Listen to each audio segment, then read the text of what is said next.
the green dimension.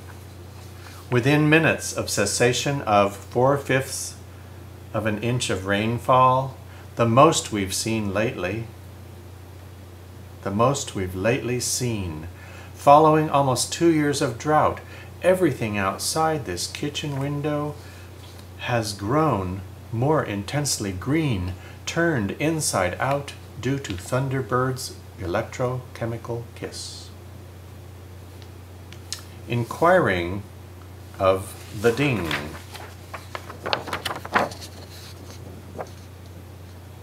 There's the Chinese character ding.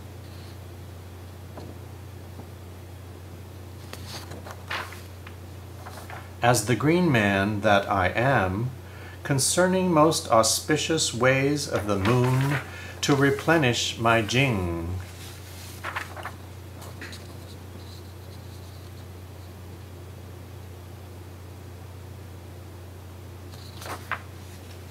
Ask Thunderbird to spread his wings so that I can be free and increase my chi.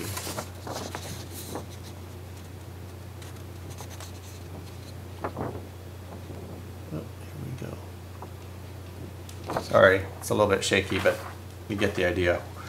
Which is really like steam rising from rice as it cooks, more than it resembles anything you might read in books. Those Chinese ideograms were a little touch of Ezra Pound and his cantos, maybe,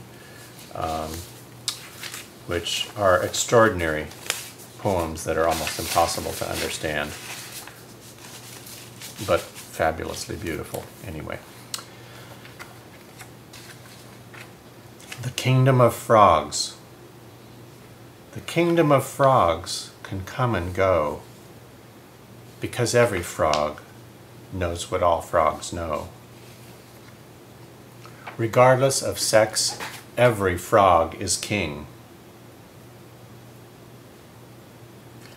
And each can fearlessly fling itself into shadow. For in and around the pond of life, every stage from egg to carcass coexists. On the lily leaf is printed the tadpole's mortal shadow.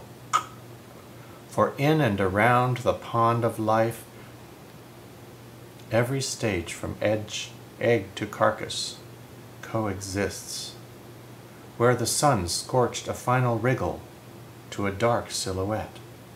No regret? We cannot say. Only clear as day, beneath the screech owl's silent wings, every frog is king. Not long ago, for the first time, I saw a remarkable film called Pandemonium, and it's a beautiful film about William Wordsworth and his sister Dorothy and their dear friend Samuel Taylor Coleridge, from whom William became somewhat estranged, and later poor Dorothy, who was an amazing woman, kind of went crazy. She got addicted to opium and so forth. But fairly early in his career, Samuel Taylor Coleridge wrote an exquisite and quite famous poem called The Secret Ministry of Frost. So I had to steal part of that beautiful phrase when I wrote this poem shortly after seeing that movie. This is called The Secret Ministry of the Moon.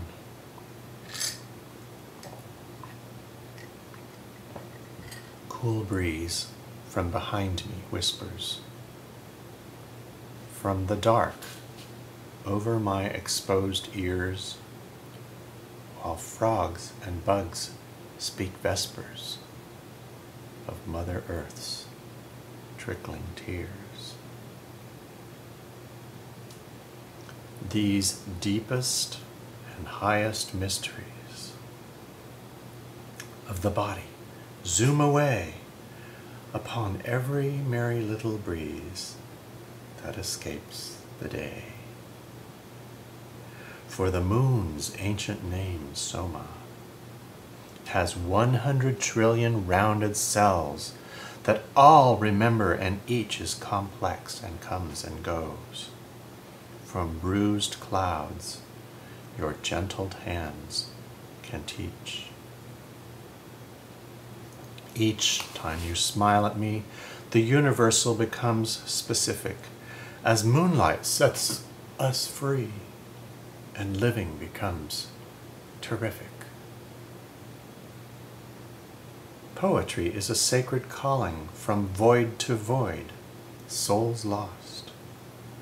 Recall the fires of Mr. Coleridge, his breath made visible by the secret ministry of frost.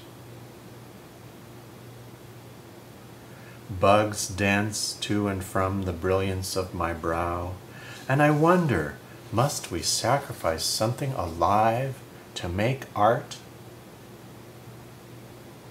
Or is it quite the opposite, in that we defy death and create in that place twixt love and fear, where all stars blaze as meteors, and all that we know is breathing unaware of anything but the flow? The gentle yet relentless wind picks up on the brow of the blind hill, then strokes invisible hands along forest tops until I'm breathing still at the end of this forest track. And Brother Moon goes down in the west. And Brother Moon goes down in the west, behind my back.